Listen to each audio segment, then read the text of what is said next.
دا بل نولې غوندې چې ګرځي را ګرځي دغه دا خبیث شاهد په نوم دی که څه دی دا عقیدتاً پنجپیری دی دا ټول زنادقه را جمع شوي دي ته خو بیا راشه ته نه ځان سره د یو شیخ هم راوله دا چې په چا نازېږي او دا څوک دا دونه درکوي یو شیخ دې م راوله او زما درته کلم کله چیلنج دی ما ته راشه پتې دي هغې جوابونه را روان دي دا خو یا مونږ مقدمه کې لګیا یو دا مسلې خو داسې نه دي چې په یو ورځ کې ختمیږي مسله مونږ شروع کوو A to Z ټوله ختمو صفا کوو خبره څومره مطالقات چې دی هغه ټول چیړو بیا په تعویض اجرت اغستل دمونه کول اجرت ټاکل دا ټولې خبرې به صفا کوو داسې نیمګړې مسلې به نه صفا کوو ښه پوه شو په خبره او کم چې پکې دا ګڼکپان دي یا کم چې دا میډیا والا دا بعضې فاسقان فاجران دي دا چې د ځان غوندې فاسق فاجر راګیر کی او ورته خپل اخته او عمر لیږلي په هغې ذریعې سره ترې ریکارډ کړی او بیا د خپل خور او د مور هغه ریکارډ هم په نیټ کې ورکوي چې دې سره دې دا حرکت کړی او دې سره دې دا حرکت کړی ان الذین یحبون ان تشیع الفاحشه هغه کسان چې د بېحیایۍ خبر خورول غواړي هغې دپاره عذاب علیم دی عند الله رزیل هغه یو فاسق سړی یو غلط حرکت یې وکړو تی په څلور کنج دنیا کې خورول غواړي او دې ته بیا د جهاد لقب ورکول غواړي عظیم د هغه نه لوی فاسق خو ته په دغه حرکت به هغه دومره نی ګناهګار شوی څومره چې د دغې حرکت په خورولو فاسقه ته ګناهګار شي او بیا دې ته لقب د جهاد ورکې او بیا لاندې په کمنټونو کې ورته دغې ملحدینو زنادقو وهابیانو پنجپیریانو لیکلي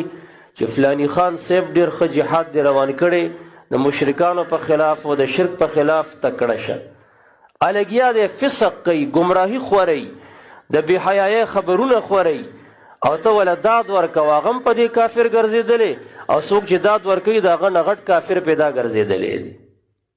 پوه شو په خبره ځکه کار د دواړو د ګناه دی او ګناه ته د جهاد او د ثواب لقب ورکول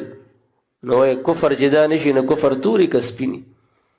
یاره وي میډیا والا ډېر ښه جهاد روان کړی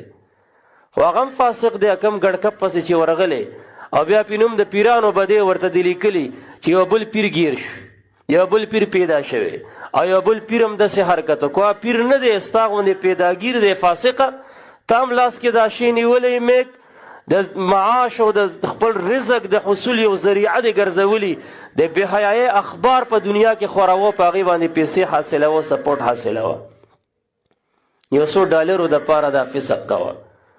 ته خو حق پرست عالم او حق پرست پیر ته ورشه حق پرست تعویزګر ته ورشه چې دا سراویل درته په دې اوږه باندې ږدي که نه ږدي خو امیان او فاسقان او ګڼکپان دې رانیولي په هغې باندې برید تاووه بعضې فاسقان پکې د ځان نه ښځې هم جوړې کړي په دې خو صریح حدیث راغلی هغه سړو باندې د خدای لعنت دی نبي علیه السلام فرمایي چې هغه متشبهین بالنساء د خپل ځان مشابهت د زنانو سره ورکوي سلو پټم ورته په سر کي برېت هم ورته وخوري ځان نه منونه جوړ کي او بیا لاړ شي تعویزګرو سره ناست دي زه زنانه یم او تعویز ته راغلی یم په تا لعنت ورېږي خبیثه ملعون خو تی لعنتي خو تی په نس د حدیث په تا لعنت راغلی لوی فاسق فاجر خو تی لګیا ده نو نه موږ د دغې کوډګرو تعویزګرو فاسقانو حمایت کوو عام ټول زنات او زناکاران دي عام ټول ګڼکپان دي خوشي کوډې منترونه لیکي موږ د هغې قایل نه یو خو دا چې د پیر نوم ورباندې بدې د مشایخو نوم ورباندې بدې او دا د بېحیایۍ خبرونه په دنیا کې خورې نو میډیا والا دا د جهاد نه دی تون لعنت په تا شه او ستا په دې حرکاتو شه او دا چې څومره وګورې دا بدعقیدی که دغه د چارسدې والا یو فاسق دی عقیدتاً پنجپیری دی پنجپیریانو سره ناست دی د هغې دربارونو ته ورځي او د هغې صفتونه کوي د قرآن دومره خدمتونه پکې کېږي شوي دي دا بل نولې غوندې چې ګرځي را ګرځي دغه دا خبیث شاهد په نوم دی که څه دی دا عقیدتاً پنجپیری دی دا ټول زنادقه را جمع شوي دي ته خو بیا راشه ته نه ځان سره د یو شیخ هم راوله دا چې په چا نازېږي او دا څوک دا دونه درکوي یو شیخ دې م راوله او زما درته کلم کله چیلنج دی ما ته راشه په تعویز د اعتراضي جواب یې درکوم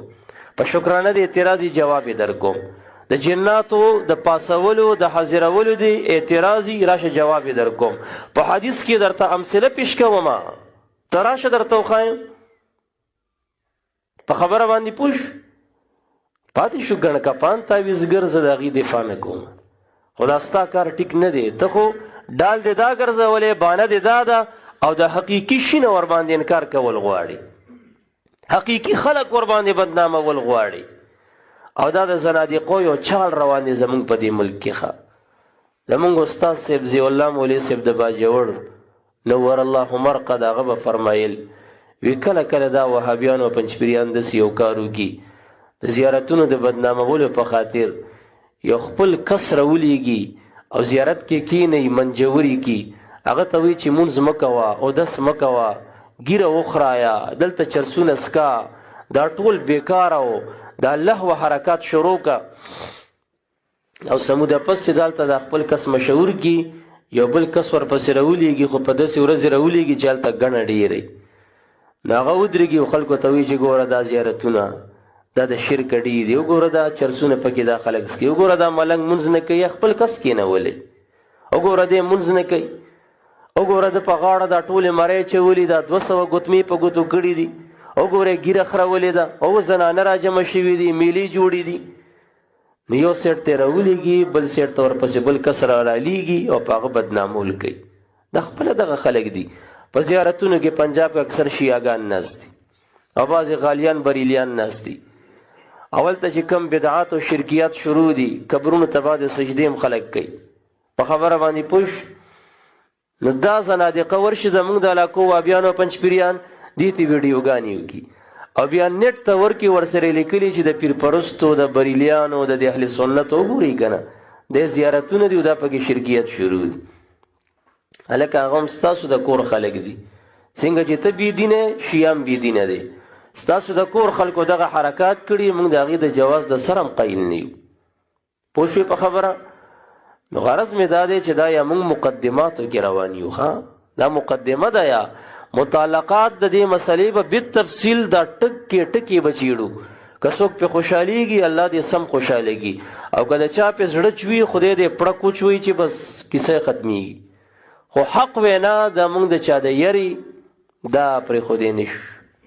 په خبره باندې پوه